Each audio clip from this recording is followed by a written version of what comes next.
This is the Hustle and Joe podcast.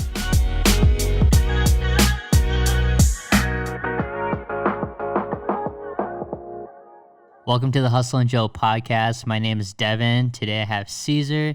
How's it going? Yeah, I met him one day. I was supposed to shoot a video for Anthony Maldonado. Yeah. He's an engineer. He mixes and masters, and I was supposed to shoot video for him. And Caesar was gonna go to the studio with him in Omaha, so it was like he was already having a session, and he's like, "Why don't you come and ride out with Caesar?" And we rode together up there, and that's when I first met him, and his journey of how interesting it was of producing. So I got to know him just a little bit more, and I just kind of reached back out to him because I knew he was around the Siouxland area, and I knew that he was putting out some fire content, some beats. Trying to. Yeah, and then, also making some visuals. It's like, he really captivated me to call out to you and try to get you on this podcast and do something, something unique. And we have something later for you that's pretty unique, but we'll get into it later. We're going to do some live beat making. Possibly. Yeah, we don't know. We'll see. He's got some fire things in the works, and he's gonna cook something else up for us. So, I guess Caesar, introduce who you are and what you do. Well, my name's Caesar. A lot of obviously everyone around here knows me as Caesar, but lately I've been going by Gifted Innovational on Instagram.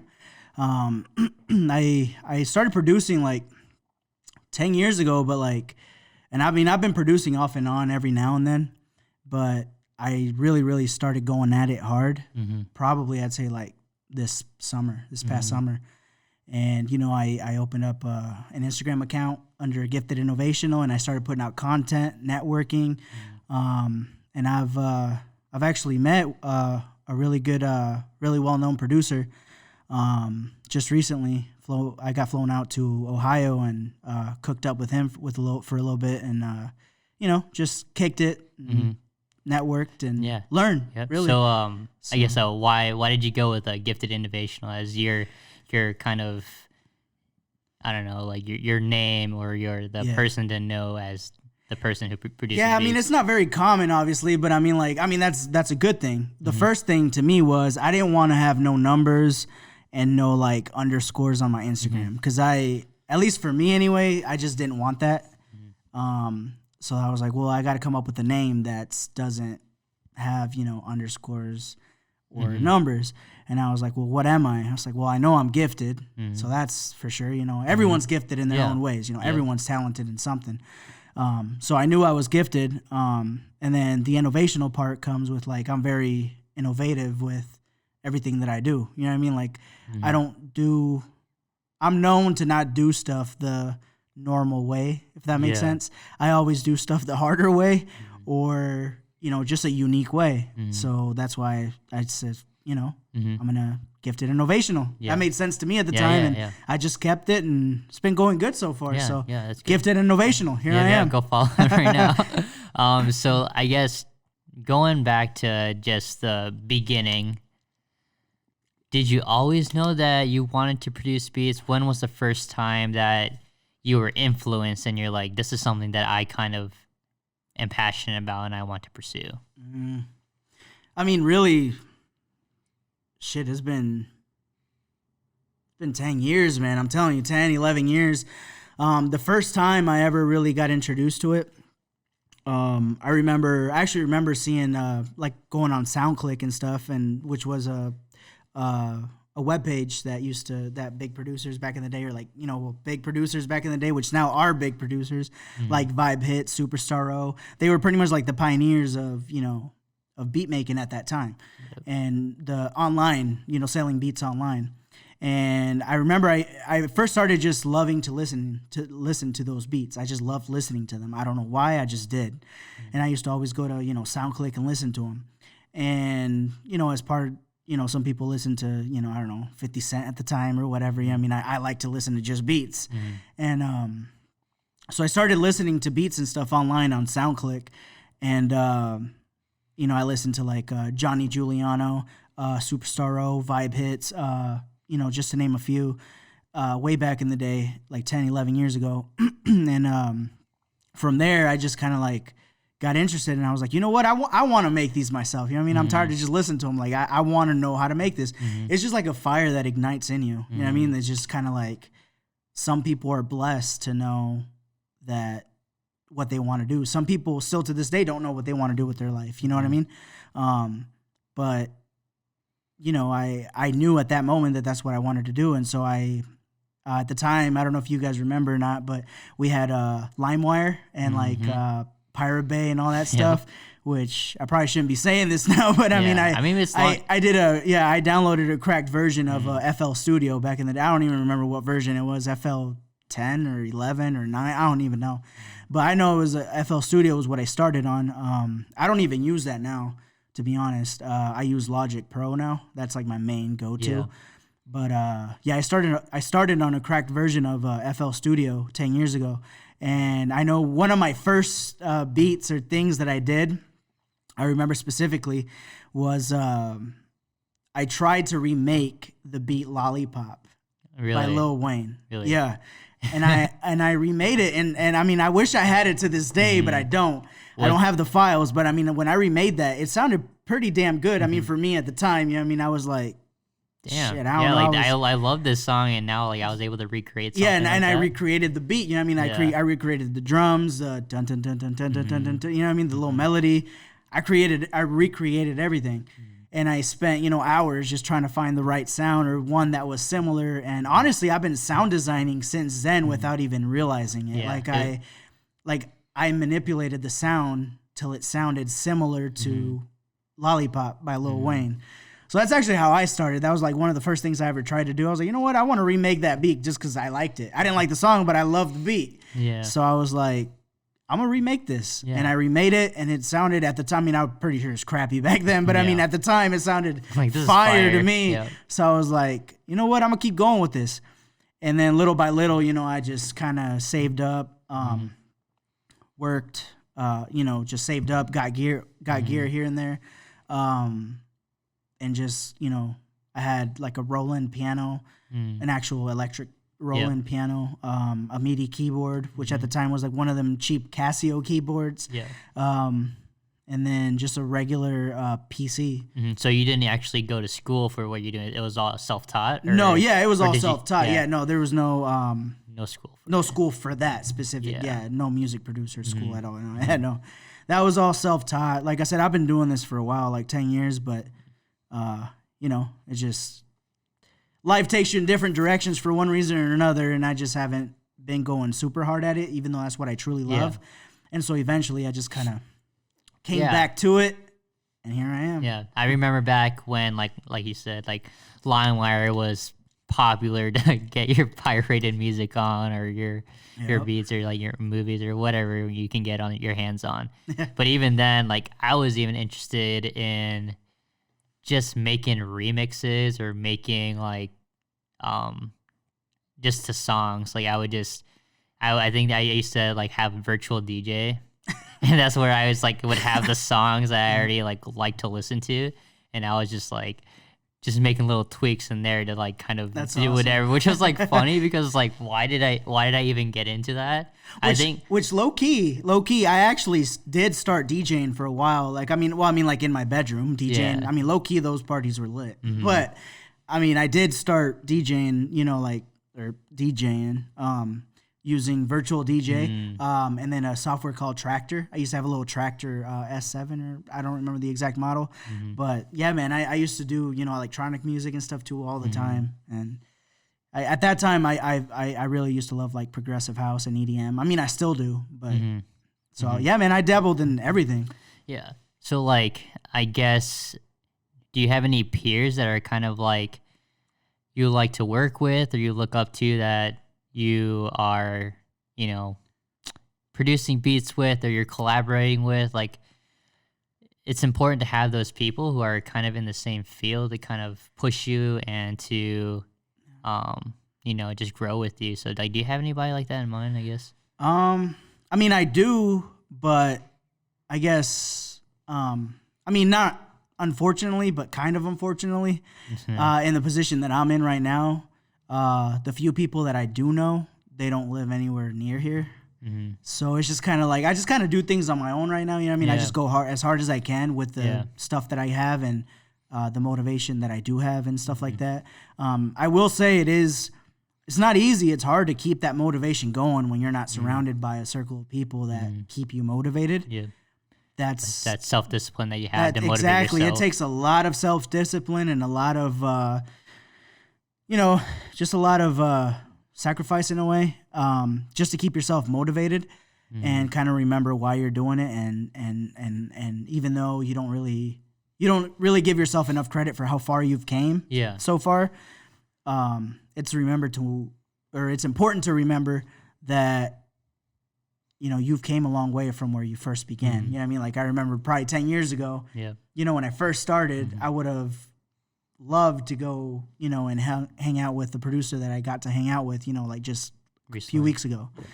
And so, I mean, I'm still not nowhere near where I want to be at all by any means, but it's a step forward. You know what I mean? It sometimes it's a lot slower than what we would like it to go, but it's having like, but it's being grateful for those little steps that happen along the way. Because you can see it from that 10 years, like, here's a milestone. Exactly. And it's like, I'm still working hard at it. Like, I'm super grateful where I'm at now, but now you can see, like, your progression, and it's like, this is kind of like still during your process, the journey. So it's more finding your happiness and your joy into the passion that you have.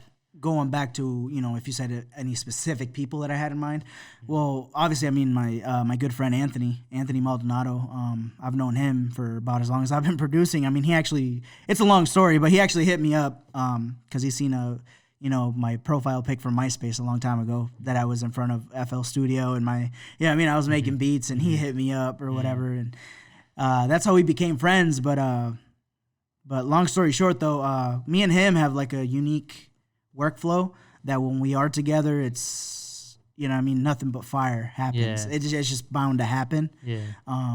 But he's been going hard at what he wants to do, and he's been going real hard at what he wants to do, and I mean he's been blessed and to do what he's been doing lately, and I mean that's one person that I love to work with. And then recently I got the opportunity to work with Superstar O, which is a well-known producer in the game, and I got to work with him, kick it with him, and but my main I mean those are the two people that I would say for sure I love working with. And so like fun, so like how does you're from like the Siouxland area, and it's not super saturated for like producers to be around here, and it's not, you don't really see that going around in Sioux City like that much, and so now that you're doing it here and you're doing it at your own pace, and you just recently met a really big producer, how like different is it from just working from just with yourself and being able to see the type of workflow and what the bigger producers are working on? It's a huge change, man. I mean, honestly, like somebody like Superstar O, and I imagine like the Vibe Hits, like people that I look up to like that, their workflow is so they got it set up to where it's it's workflow is everything. I mean, boom, it's just boom, boom, boom. Like really fast. It comes workflow. Naturally. Exactly, and it just comes like what I've learned from them is work your hardest to like prevent the creative block, if that makes sense. Like work your hardest to where your workflow is just so easy that there's no time to lose that creativeness. That's what I've learned from them for sure. And it's like I kind of feel in the same way too, because when I'm always just on the go, and I like maybe one time I would just hit a wall like once, but it's more just like kind of pushing through that wall to be able to get around it. And it's just the creative process. Like it's all part of it. Like you're not always going to be creative all the time, but you're able to experience other things in life. So like not just like if I'm just creating content, or if I'm just shooting videos or doing photos, I need to go experience other things to get inspiration. Like exactly, I need to go hang out with friends. I need to read books or watch other videos, or just kind of the average things in life. I come and think of new creative things, and it's like not just being so into what you're doing, but just that process that's part of my process, I guess, to get around walls and stuff. Like, Yeah, I mean, you're right. I mean, sometimes we get caught up in like you're like sometimes being too creative, like just you're being too caught in the into moment. it, right? You're too much into it. It's too like I need focused. to, yeah.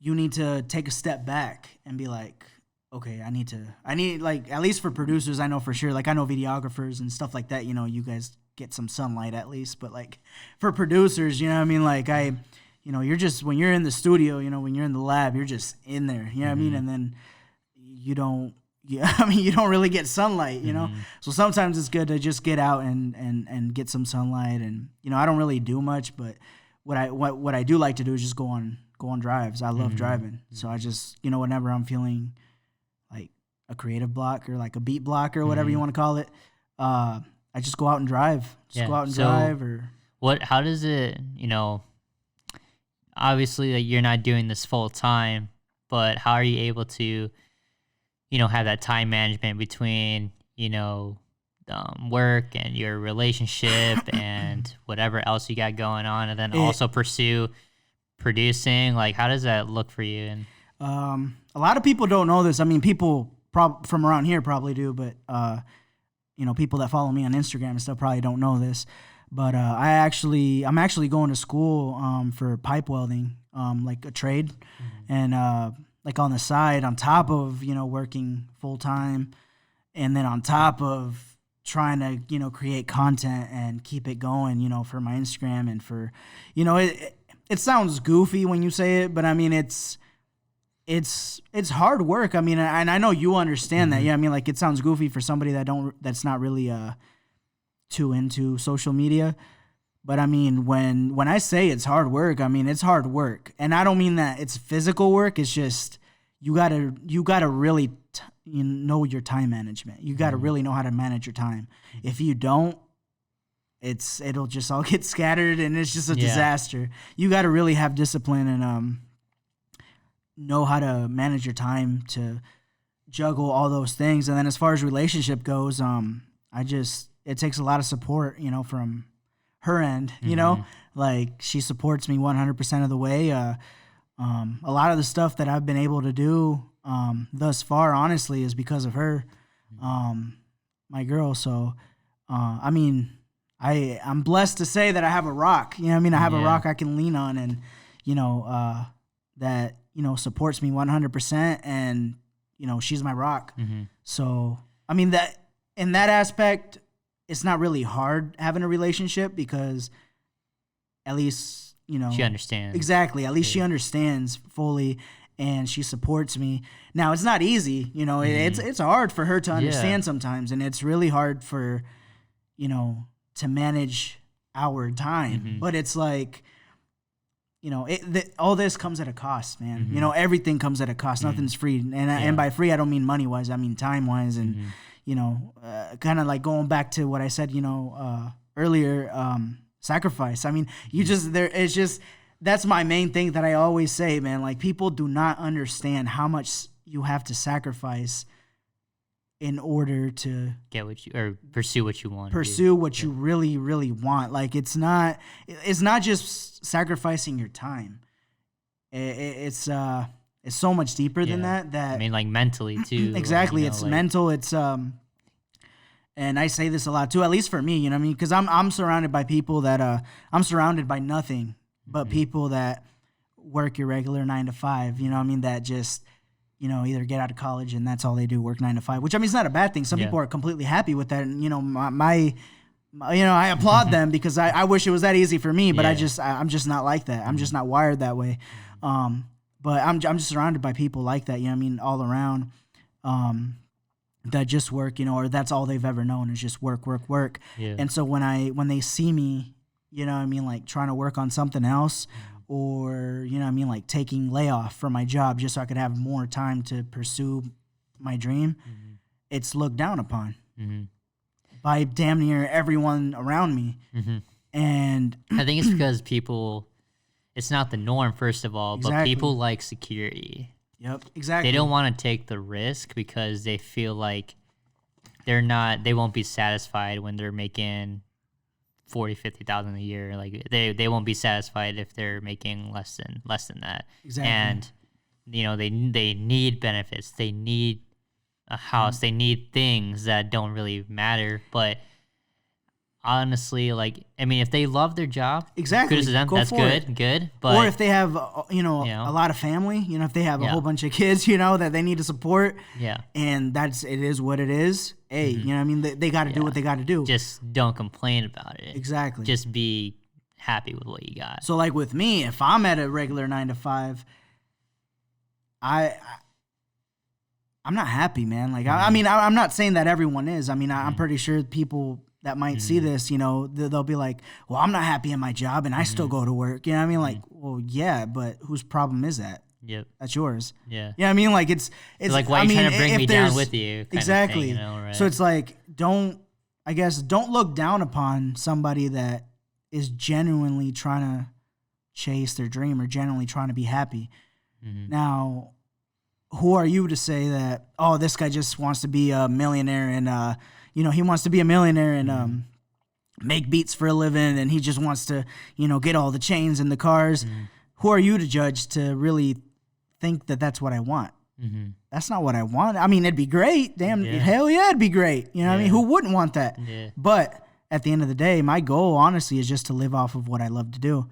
If I could make the same amount of money that I make now doing what I love, there's no doubt you quit hell yeah. I mean, I would do that in a heartbeat. I don't need to have a Ferrari and a gold chain and all that. I mean, it'd be nice. Yeah. And ultimately, I mean, I feel like that's everyone's goal. And, like low key, way back in their mind, everyone wants to be a millionaire and not have to worry about, money issues and all that. But I mean, realistically speaking, I mean, my main goal is just if I could make, if I could make 6 figures just doing what I love, not even 6 figures, just in the upper, 5 figures, I'd be completely happy. Yeah. That's all I want, man. And I think most of it is like, and you can't really judge other people too, because like, who are they to judge you if they're living in a completely different lifestyle that's not even aligned to why they're judging you? And I've come to realize that because a lot of the people that I'm surrounded by, I've come to realize that it's not necessarily their fault the way they judge. It's just that that's all they've ever known. It's because they're like, not a creative. They've never wanted to be a creative. They're not a creative, and so they don't have the mental capacity. And I don't mean this in a mean way. I mean I'm just being completely honest. They literally do not have the mental capacity to understand where you're coming from.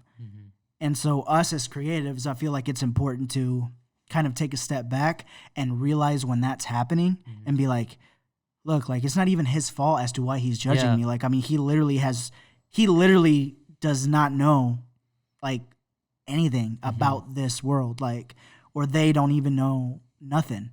So it's like, you can't, I mean, it's going to hurt you, but at the same time, it's like, there's no changing that because that's all they've ever known. And the thing is, I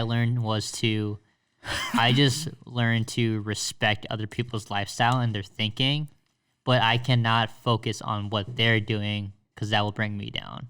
You know what I'm saying? Like you need to be focusing on what you're doing when you're doing your journey. But if I kept caring about how my friends or peers' lives were and what they were doing and kind of like their actions, I'd be depressed every day. Yeah, it's like why should I like I can what I believe is like just respect the lifestyles. But if you have friends that aren't doing what you're doing, like they're still working 9 to 5, it's just having those people that you enjoy your time with and just respecting them, even though they don't understand your lifestyle as a creative. They don't know that you're putting in time for work and you're putting time for welding school and you're putting time for producing. Like they won't understand, but then again, you have to help them understand to respect your lifestyle since you do the same to them. And like, kind of like you just said right now, I mean, a lot of people don't, a lot of people ask me, like the same group of people that I'm always surrounded with, they're like, hey, like, what's going on with school? You know what I mean? Like, weren't you supposed to finish that like 6 months ago? Or what's going on with, this? Like, yeah, I mean, you're right. I probably should have been done like 6 months ago, but if I would have done that, then I wouldn't have been as far as I've came with my gifted innovational name, which I mean, like I said, it's not that far, but I mean, it's gotten me somewhere to where I'm proud. You know what I mean? I'm proud to where I'm at right now. And so a lot of people don't understand, you can't really hold it against them that they're not proud of you for doing that. You know what I mean? It's not their pride and joy. But I mean, like, a lot of people do say like, oh, this and that, like, what about school, or what about this? And what a lot of people don't understand too is like, it's a lot of mental. It takes a toll on your mental. Like, it really does. Like psychologically, it takes a huge toll because, like, yeah, I mean, I could finish my trade school as soon as I want to, right? Yeah. But then I know for a fact those welders are working 7 days a week, 60, 70 hours a week, which, I mean, it's great money. I mean, I'd be set. And I mean, I do think about that. But at the same time, sometimes you got to be a little selfish. I mean, as messed up as that sounds, you got to be selfish towards yourself, if that makes sense. Like, I mean, I guess I don't. But I mean, you got to be selfish in the way of like, sometimes it's not about what's best for you in the long run. Yeah. So like for me, it's like, yes, I could have been done, but like part of me is like scared to be done that quick, because then what? Then I'm expected to go and work all those hours, and then it's like, what? Like, I worked this hard to be where I'm at now, and I've already had some opportunities, and it's like, then I'm just gonna let it go. And it's like all the stuff that you've invested time into producing. But at the same time, you got bills that are due. You got rent. You got, like I mentioned before, my girl has been, helping me out so much. And, I mean, she's been my rock, and, I owe it to her to, like, just keep grinding. Yeah, and like stuff you like said, that. like the sacrifices that you're making. Exactly. It's so much more, man. Like it's not like people don't really think that you keep that in mind. Like, yes, I know. Like, if I, I could be making good money. If I wouldn't have gotten that layoff, I'd be good right now. But sometimes you got to make a sacrifice. You know what I mean? Like you got to really, you got to make financial sacrifices and time sacrifice, and I feel like when so much ego sacrifice. Yeah, and like I feel like the majority of people, if they had the layoff, that would have kind of like depressed them.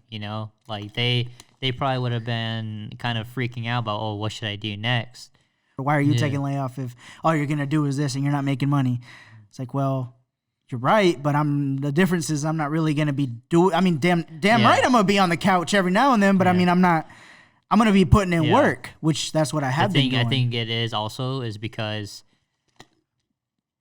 like you said, you're respecting their lifestyle, but you don't want to be that average. Exactly. You are always seeking to always improve on yourself, and you have the avenue of producing. Some people might not have those avenues. I mean, some people might have different types of passions that they like to have, but you just don't see yourself living that lifestyle. I don't. I mean, and I've told my girl this plenty of times, in my family.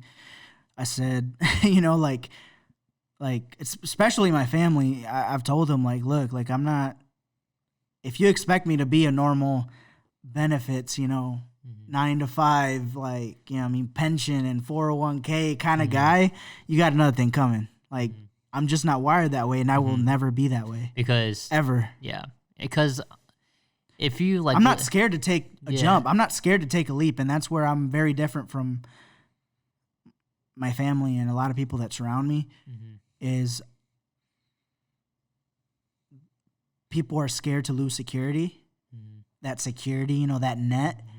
And me, I'm like, I'm always looking for a way out of that net, because I don't want to be trapped in that. I don't want to I fear getting too comfortable. I don't like when I'm too comfortable, when I'm like, damn, like, you know what? Like, savings account looking good. I got benefits.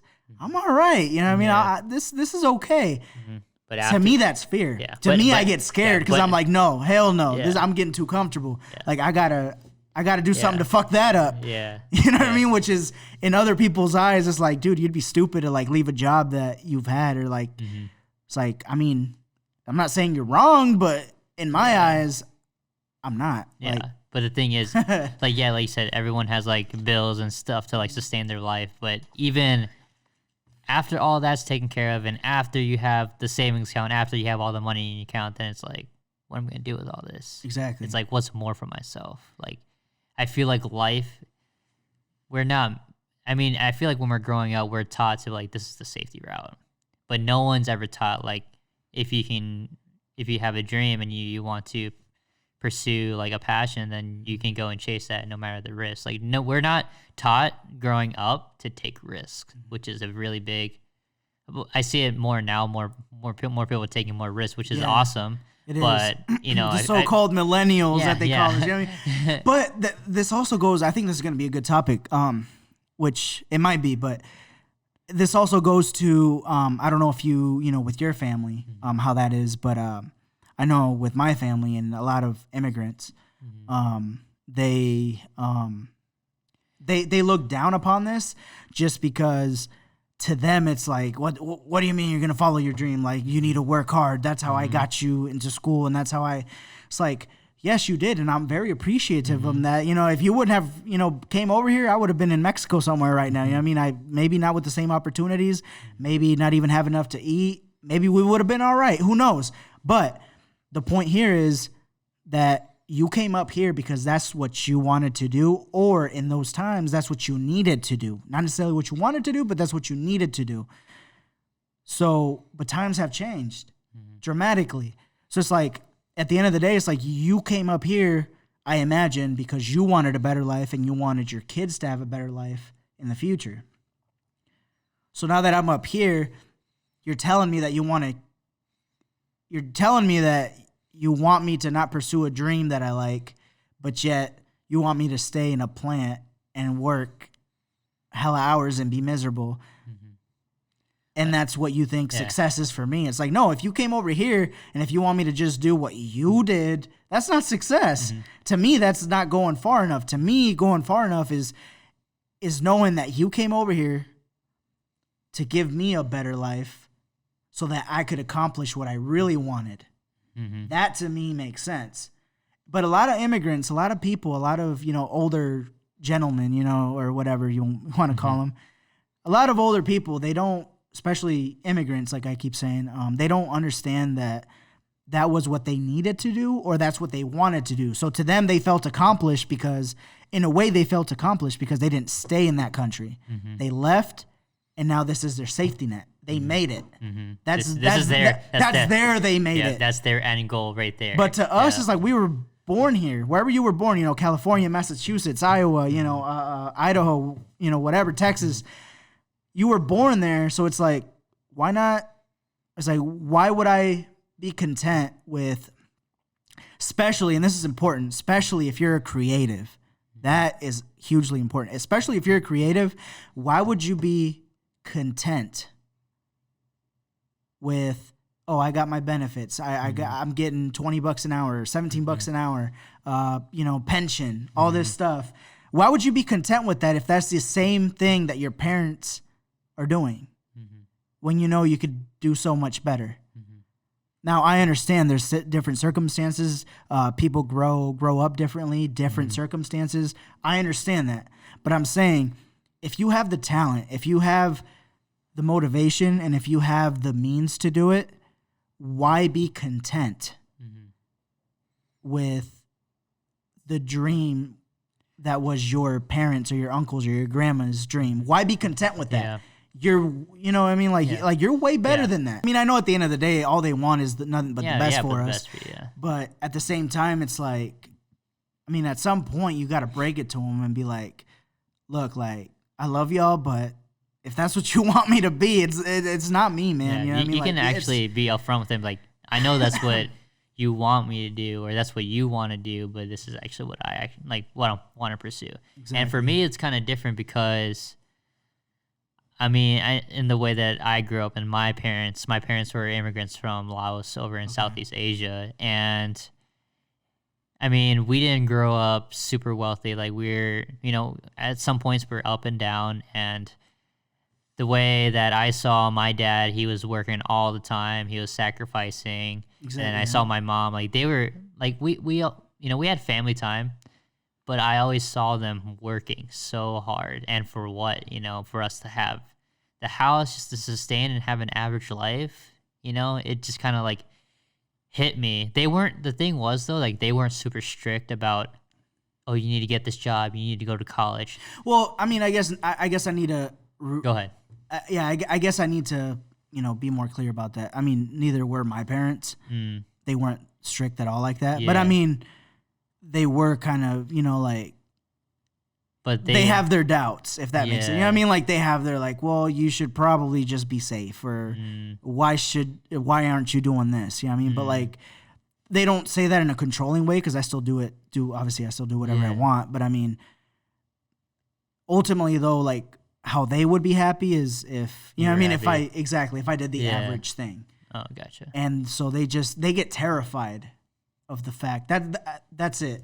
That's more how I wanted to word it, I guess. They get terrified of me wanting to follow a different direction just because they don't, I guess they don't know how it works nowadays. Yeah. You know what I mean? Yeah. So like, sorry about that. Yeah, go ahead. I just had to clear that up. Yeah, so I was, seeing my parents working so hard, and for us to live an all right life, and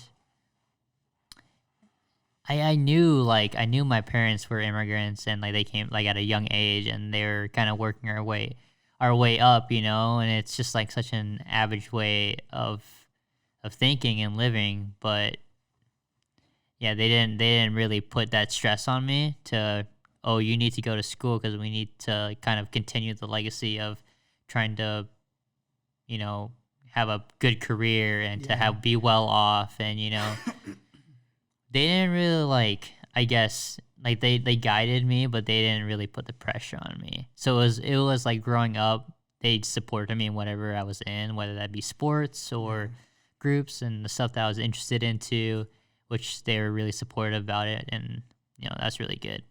And I chose to go to college myself, and like I chose to do wrestling, and I chose to do videography, be a content creator, and then ultimately be part of Honeywave and start the company up with Taylor. And the way that I saw it was for me to pursue my dreams was eventually, like, I saw the hardship that my parents went through that I wanted to eventually give back. Right, yeah. Everyone wants to give back. And parents, everybody wants to give back. Yeah, and I'm starting to see like my dad worked factory like all his life, and he's like mid-40s right now. But he would always talk to me about all these great ideas. Like, my dad's a pretty creative guy, but he's working factory, and he always has these great ideas. But he doesn't take risks. So it's like he's not, because now they're getting exposed to like these types of ideas and being creative. And now that they're starting to see like the factory job is not what's making them happy. Yeah. I guess, like I said, I wanted to eventually, that's why I wanted to pursue this and start a business, because I truly believe what I'm doing, and it's first of all going to make me happy, but I believe that it's going to set me up to be wealthy enough to give back to my parents because of the sacrifice that they made for me and what they were doing. And now that I have both of my parents' support of doing what I love to do, and like you said, sometimes they're fearful, or have doubt, but they're still wanting you to be happy at the end of the day. Exactly. Yeah. Today's Friday night, right? Yep. It's what time is it? 10:30, right? Prime time. Yeah. Bars. Like right now, if we were, your usual, I'm 25. You're what? 22. 22. If we were your typical, like 20-year-olds, we'd be out there having fun, raging, going in at the bar. But yet here we are, working towards what we love to do. And it's like, people don't realize that, man. Like, people don't realize that you're constantly, even though it's not work, you know what I mean? Like, it's still, us both, we're working right now. We are working towards a fucking goal. Yeah. And people don't realize What it. was so funny though was that, okay, so I guess going back to my experience when I started to do the content creation, I was still in college. So I was figuring myself out in college. Freshman, sophomore year, I didn't even have a thought about picking up a camera or content creation. I was in college at my freshman year, and my sophomore year, I was doing wrestling in college, and all I did other than wrestling, go to school, was going to parties on college. Like, you know, that's... So you did go through that kind of phase. Yeah, I went to the phase. I went to the phase of, oh, this is how college life's supposed to be, right? Yeah. I guess I never went through that phase. Yeah, which is weird because I got that out of the way. I got all that out of my system. It was Right. like, so like I didn't like party a lot, but it was the norm for freshmen or sophomores to be going out to these house parties and socializing and drinking. And then when I dug when I dug into and got my feet into content creation, and when I actually started to see my path going forward into this area, the more that I saw myself at these, well, even if I was attending parties, or my mindset was like, I don't want to go to party anymore. I always felt empty and alone, and like I felt like I was out of place and I didn't need to be there. The more that I found myself belonging in what I was pursuing. Right. And I feel like a lot of, you know, young people who are still doing that and still having, you know, that temporary relief of going out, they haven't found what actually makes them happy. But, you know, I think a lot of people are just blindly going into a career. I want to go more into, you know, more of your producing and stuff. So like when you're, you know, in the studio and you're starting from scratch, like, can you take us through that process when, how do you first start off when you're creating a beat? Like, do you already have these tools and resources, like your sounds and everything? Like, take us through the first start of when you're getting into that creative process of creating beat. Okay, so for me to get into a creative zone, I guess, it's actually not easy to do for me because it's gotta be like the right day, the right time. Like, I can get creative every day, but it's like, it all goes back, man. Like, I don't know who said this, Gary Vee or somebody way before him. I don't know who said this, but somebody said that, you know, keep yourself surrounded by, you know, a group of people that, you know what I mean? Like, that are similar to what you want to do and always that are better than you so that you can keep growing, right? So, like I said, when you're surrounded by not those people at all, it's just so hard to keep that motivation. Like I keep saying, man, like, it's not easy. So, like, to me, to get into that creative zone, it takes a lot, man. But when I'm in it, I'm in it. Yep. Like you know, a lot of things are coming out. Exactly, man. It's just boom, boom, boom, boom. And so like, so anyway, for me to get into that creative zone, it's just got to be the right day, the right time to really come up with, you know, amazing. I mean, I always come up with dope shit, but I mean, like, for me to produce something that I'm like, whoa, this is like hella good. You know what I mean? Like, it's got to be really, you know, and I practice on it every day, you know, when I can, like I try to make it to where that's every day that I create something like that. You know what I mean? Like, I eventually want to get to that point. But, like, so I usually start, which is really weird because when I went over to Superstar O's house or whatever, I told him that I usually started with the drums or the bass or something to get that like a bounce foundation going. Yeah.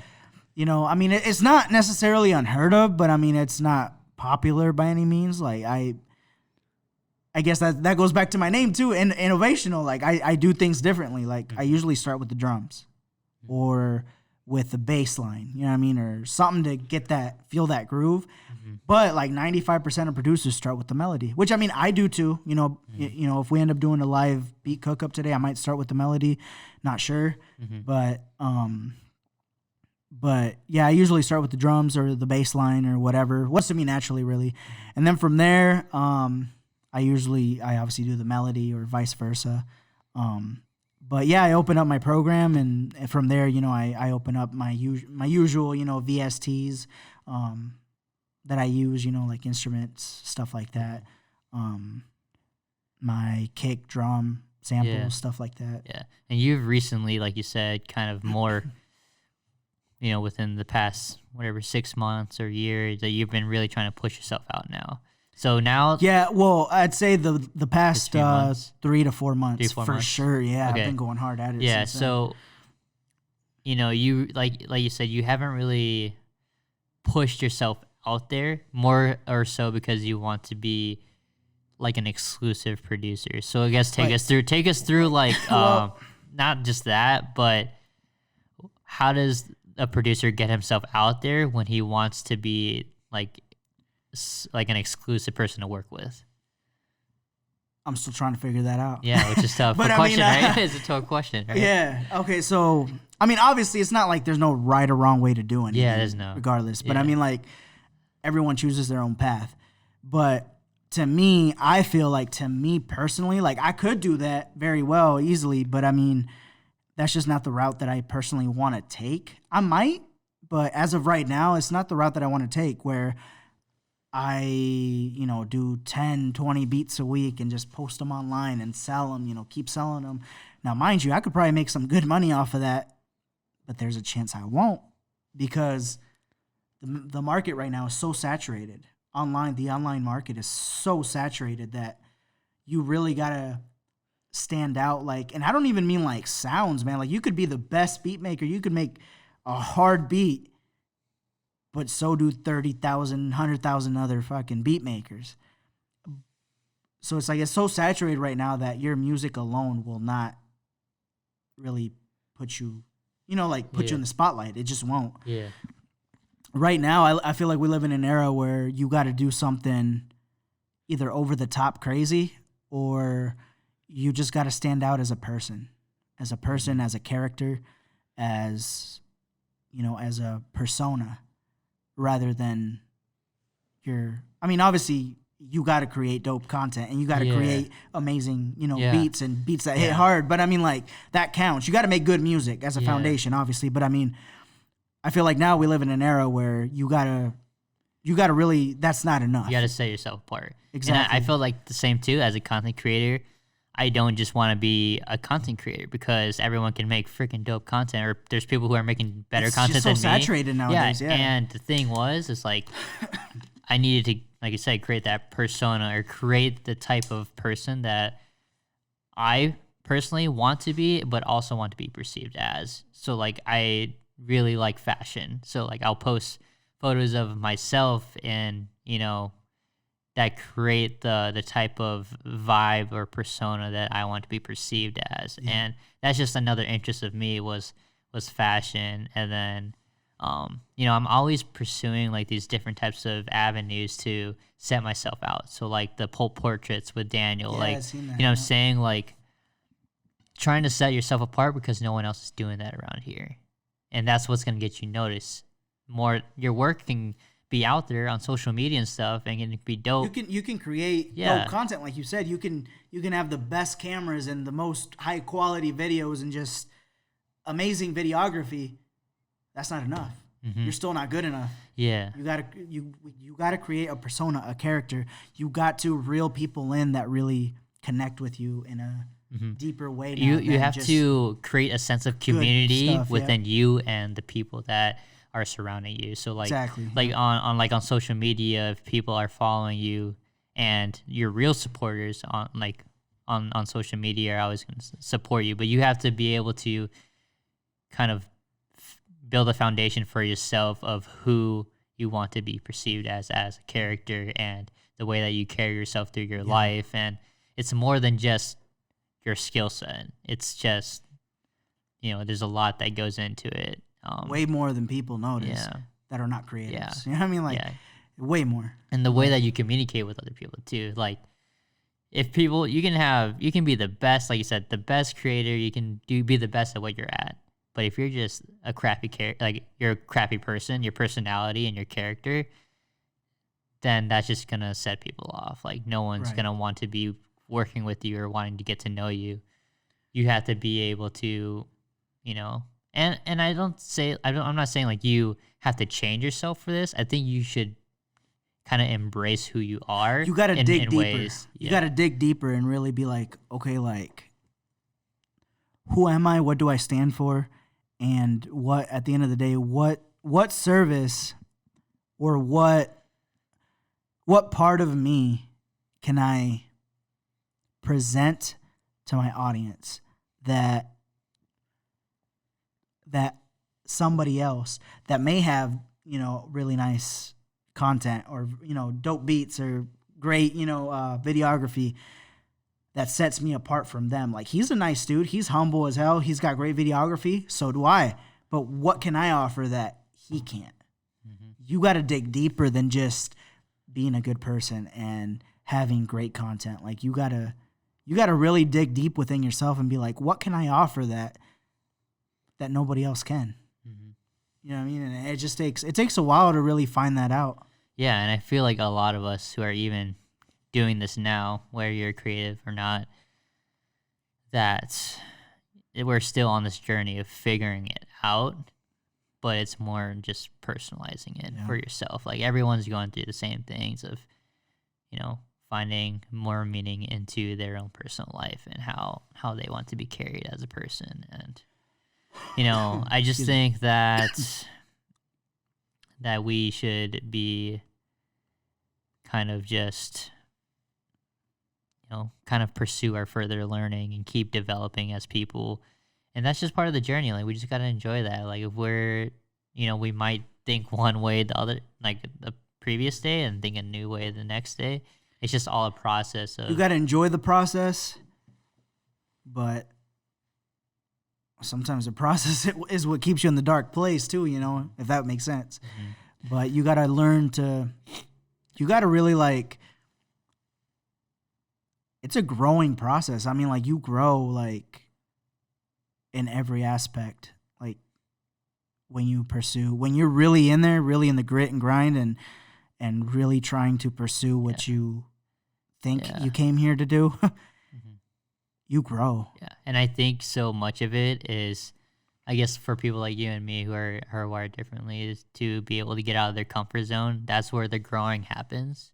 Yeah. Is when you're doing things that aren't the norm, and you're doing risky things, and that's where the growing happens. That's where you learn, even if it was like the turnout was bad, you learn from that, or you learned a different mental process or the way of thinking. And I found that out too, was when I'm starting the business with Taylor, Honeywave. The more that I was doing these things day to day, creating content, and it was just like myself, and I was secluded, and it was more like my mind was just itching for more and more and more. Like, what can I do to build the business? What can I do to, that's why I even did the pole portraits, was how can I gather the community of creatives together? It was more just like the itching for growing as a person, but also being able to give value to other people. Like, I think value. I think that's important. Value. The purpose. I think that's how we live with purpose, is with when we can find value. And if you're, because I feel like a lot of people who are either lost or who are pursuing something, they want to provide impact. They want to make impact in the world, and that's why no one's satisfied, because they want to make impact, right? So it's more when I was, doing these things and itching for more, like doing the photo walk or creating content for people. It was more like I can give value to people in the way that I am gifted with, like my skill sets, the things that, the skills that I was presented with, and then I can kind of give back in specific ways. And I find that in a lot of areas, like I'm creating a lot of videos to tell people stories, and doing like the events, like the photo walk for creatives, and doing a lot of content, which are all dope ideas, by the way. I mean, Yeah, and it's just more figuring out what you're passionate about, and then what do you want to do with that passion? Like, what's your goal, and what what provides you purpose with that. And the thing that's hard to accept too, and like in this whole creative field, is you never know. That's like the staple thing. Is it's hard to accept that in a way, because it's like you will really never know what's going to happen. I mean, there's no one gonna tell you like, hey man, like in 6 months, that's it, you're done. Like, you know what I mean? Like, you're done. Get out of here. You know what I mean? Like, quit doing this. Yeah. Or in 3 months, this will change your life. Yeah. You never know. No. So it's like you're always constantly searching for something that you may never find. Yeah. And that's what, but if your soul keeps telling you to keep searching that, then that's what makes you happy, man. Because it's like, you're searching for something that you know for a fact you may never find. It's that journey that you gotta. And I think that's the thing. That's why I do this. Like, I love what I do, is because of that. It's the journey. It's the reason of not knowing what's gonna happen in a month, in 2 months, or 5 year, or in a 5 months, or a year. Like, I don't know what's gonna happen, but I love this journey so much that you're willing to take the risk. I'm willing to take the risk because I know along the journey there's going to be losses, there's going to be successes, but it's more the journey I like, because you know, it's just the uncertainty that kind of drives me, you know, because I feel like a lot of people are like, are always asked, you know, like, where do you see yourself in 5 years? You know, where do you? I don't even know where I see myself next week, bro. That's what I'm saying, right? Like, you know? and it's like, I even had like people who are scheduling weddings, like, hey, like, can we schedule you for our wedding in 2020? And it was like last year, and I was like, I don't even know what I'm doing next week. Like, but it was more like that. Like, I love the uncertainty. I love the drive and the chase of my passion. And I think it's like that because for me, I'm blessed to be in a spot where I'm doing what I love to do already as a career, and being grateful for that, but also being able to pursue more. And like you said, like, it's kind of like we're pursuing it blindly, but I just find I find more joy into that process of not knowing where the business is going. Like, I mean, in a sense, I mean, that's what drives you. In a sense, I want my business to thrive, and I'm trying to figure out ways that we can grow the business. But then at the same time, I don't know where it's going to go, because you never know what's going to happen. You never know. I'm telling you, man, you never know. Yeah. So I guess, you know, I'm noticing more, like you said, in the past 3 or 4 months, you've been producing content on social media, and, you know, it's been, you know, I see the quality of the content and the consistency of the content. What was your, you know, why did you feel to need to produce that much content? Because beforehand you weren't, I guess, producing as much as you were. It all just kind of came to me, I guess. I mean, it all actually, honestly, because like, kind of like I was telling you, you know, my girl's my rock. So she actually was the one that originally, I mean, I got to give credit where credit's due, man. You know what I mean? She was the one that actually originally told me, because I mean, she's seen how miserable I was. I mean, I was getting, I have a pretty good job. I'm not going to lie. And, you know, I was making pretty decent money, but I was fucking miserable, man. Like, it's just not me. Like, I've just, hell no. Yeah. Like, so like, she was noticing that I was just miserable as hell every day, you know, just mad, I mean, I'm always cranky, but you know what I mean? But like, I was more cranky than usual, and I was always mad, just miserable, just always thinking like, fuck, man, like I could do so much more than this. Like, why am I can't be content with this. Like, and then part of me was always battling, like, one side of my brain was like, bro, like, you got a good job, good benefits, like, why are you tripping? Like, there's people that would kill for this job. And another side of my brain is like, dude, but you're like, you're capable of so much more, and you know you have talent, and you've been working at this for what, like a decade now, and you would have nothing to show for it. And it's like, that's true. And then it's like, and then I jump to my other side of the brain. It's like, well, it's like, you've been working at this job for how long now, and what you got to show for it? Nothing really. So it's like, I mean, it was the same payout. So it's like, why not, you know, go do what I love and go hard at that. But what really fueled that was my girl one day just seeing how miserable I was. And she just said, you know what? She's like, why don't you just, you've been talking about it. Cause I've always been talking about it, but I never actually did it.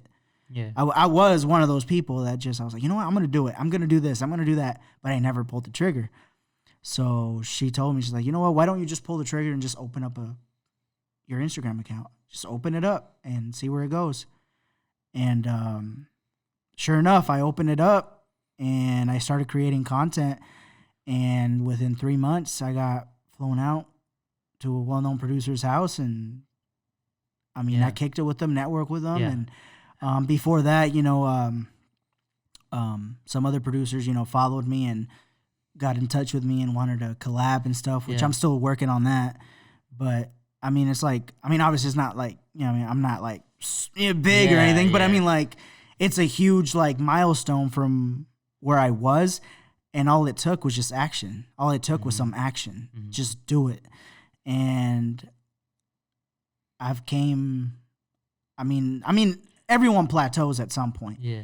But in 3 months, I would say I'm pretty proud of what doing that got me. Yeah. And what was your strategy to keep putting out the content? Like what were things that you're doing that to be able to gain a little bit of a following, getting that awareness to you? Like what did you make content that was like behind the scenes, or did you actually produce the beats that you're making? And like, well, how did at first I started using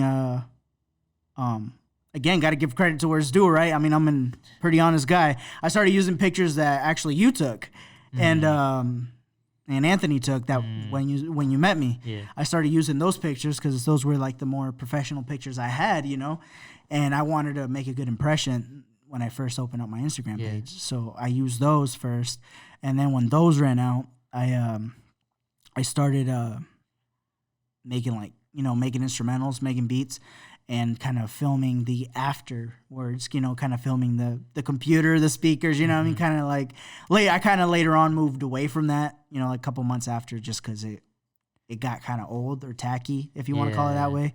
But it was a good way to start, though. You know, it got me somewhere. You figure it out as you go. So then I started doing that. Then I started creating, you know, actually getting visuals and, you know, creating visuals or whatever with, you know, with my instrumentals behind it and stuff like that. That got a little bit more attention because it was more professional. Yeah. Then after that, we created a whole bunch of content. Yeah, you're starting to do more creative things, right? You're doing more like the interviews, the quotes, and the, you know, the things that you don't see. Like, I don't know, maybe like other producers or creatives aren't. They're just making like one specific types of content all the time. But you like worked your way up to be able to be diversify your types of content. I'm trying to be diverse and see. It's a learning process. You know, you see what works, you see what doesn't. Yeah. It's like, oh, you know, like I put out a quote. Yeah, that didn't really work. Or, oh, that actually worked this time. But why did it work this time? You know, you got to always be comparing. Like, it's like if I posted 2 quotes with the picture behind it and a caption, what did I do differently? Like, what did I do in that caption that I didn't do in this caption? So it's always you know, a lot of people don't. I mean, obviously, a lot of people do take Instagram seriously, but I mean, like, a lot of people don't really realize the power that Instagram has. I mean, if you know how to use it and if you try your best at researching how it works, no one really knows how it works. I mean, lately the algorithm's been hella messed up. Like lately the algorithm's just, I don't know what Instagram's doing, which by the way, Instagram, you got to fix that. But I mean, because your followers aren't seeing what you post. Exactly. Yes. So I don't know what they're doing, but I mean, before though, and I'm pretty sure it was even better back before I even started with Instagram, like hella heavy. But yeah, I mean, it's just a constant battle of learning how to create that content and the best content for your So people. as someone, I guess, who is interested in producing beats or like was always like interested in beat making or how like artists are or like engineers are making beats, or just music industry in general, like how does someone actually get started? Because I know you said you like downloaded like a crack version, but how does someone now, what advice would you give them to actually start to the career that, or into the passion that you have now for beat making and producing? Uh, just do it. Yeah. Really, that's the most Yeah.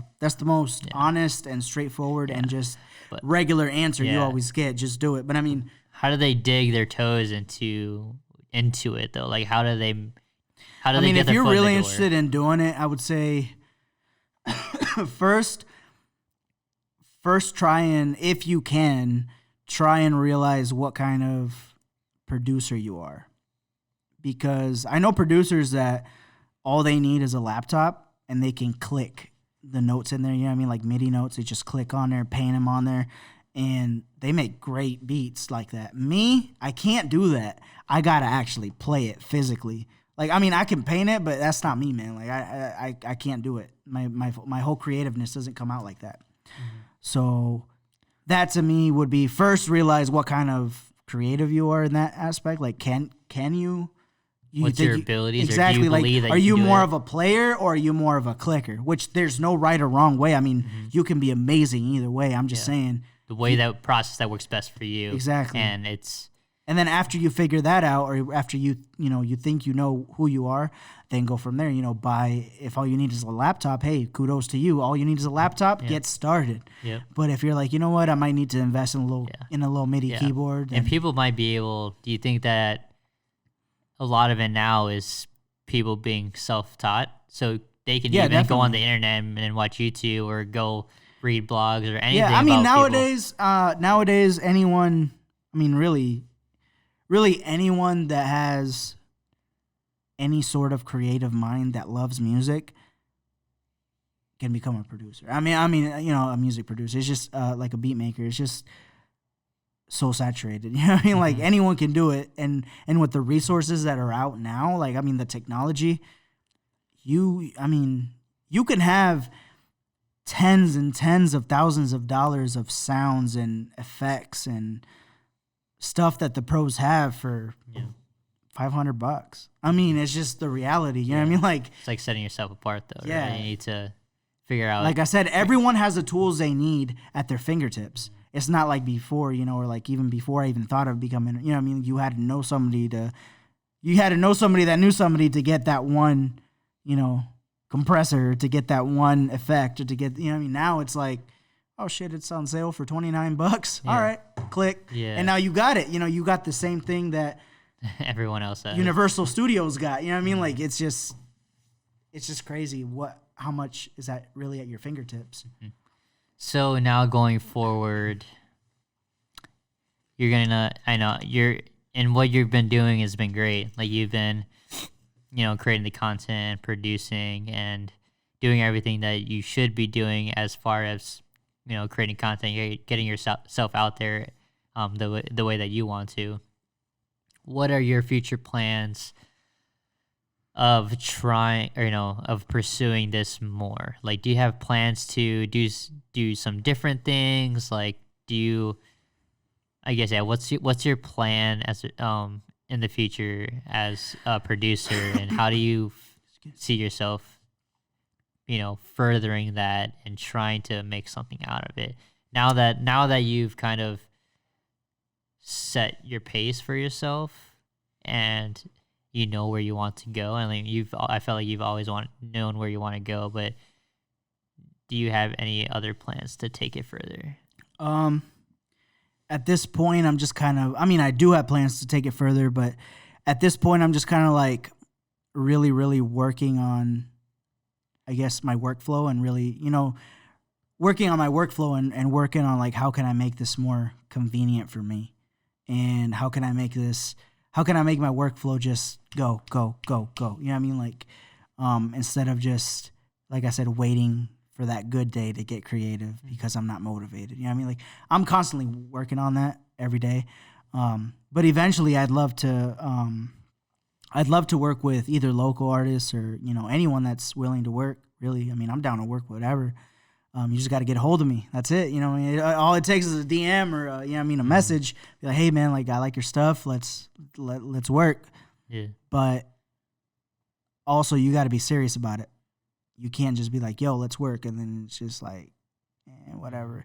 No, like you have to be completely serious and invest as invested as I am in your craft for me to, you know what I mean? Like, and I don't mean that in a, you know what I mean? Like I think I'm, no, I just mean that because it's just better for both of us in a creative space. It's just better for everyone if your intentions are nothing but good and you just want to better yourself and be the best you can be at that point in time, then I guarantee you we'll come up with nothing but heat.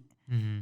But if you're just there to kind of bullshit, it's not going to work. Yeah. And I think too, because you really have to be aware with people who you invest your time into, because people who, some people aren't compatible with each other. Like I'm a person who's creative and I execute and I'm always on time, and I'm consistently doing and creating and doing stuff. So but when people hit me up and be like, hey, like I'm looking for a video or we want to collab and do something, and then they're not about their word, then you've already just wasted that conversation of all that stuff you talked about. It's like and there's a lot of people like that you just, even though you may come off as rude, it's not that you want to be rude. It's just that at the end of the day, it is what it is. Like if I see that, if you're one of those people that be spamming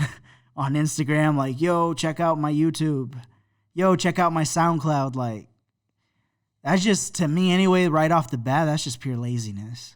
Like, how are you going to send me a link? Like, just like that. Like, don't, no, like, there's more to it. Yeah. And I mean, that's what I do right nowadays too. Like, I don't be doing that. I never did that to begin with. But I mean, like, I always try to bring value to the people. Like the way I networked with, Superstar O and stuff. Like, I always just showed them nothing but love. You know what I mean? Like, I really just commented meaningful comments, on his pictures and stuff like that. You know what I mean? Like his content. Like, hey man, this was dope. Or like, hey man, like you were really creative with this beat, or like, hey man, I really like this, but I never asked for anything in return. Mm-hmm. When you ask for something in return right off the bat, you already closed the door. Mm-hmm. Like, you can't be doing that. You have to, at the end of the day, we all want something for ourselves. That's obvious. But you have to learn to bring value to other people, to your peers first. Because if you don't, then there's no opportunity. You won't create opportunities. Exactly. That goes back to like, you may have the,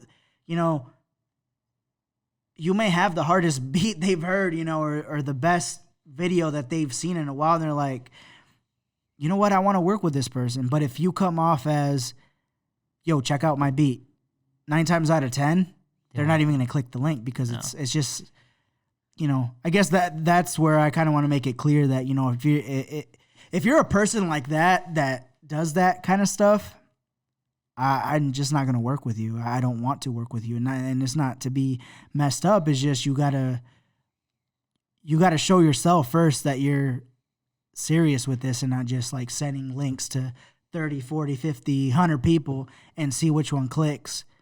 And nobody clicks. And that's why, because you don't bring value to that person first. You got to make, in a way, this is customer service. In a way, you got to make that person feel like they're doing something right, or you got to make that person feel welcomed, like kind of like, hey man, like I really like what you did with that video. Like, like what'd you use? Or if you don't mind me asking, like, how long did it take you to get to this point? Mm-hmm. Like, ask about them. It's always about them, never about you in the beginning. Mm-hmm. Because if you start off any conversation with you, like I said, you just close the door. And that's the big thing. You have to learn how to be you can be selfish in the way of like pursuing something, but you have to be selfless to people when you're trying to create opportunities or trying to bring value to other people. You have to think about others first.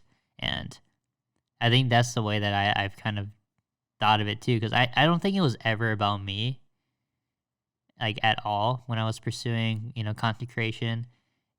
The way I felt more fulfilled when I was being selfless, when I was thinking about other people and how I can better them and create something for them that's gonna bring them happiness. And um it created more opportunities. And the more that I was more selfless, the more people supported me.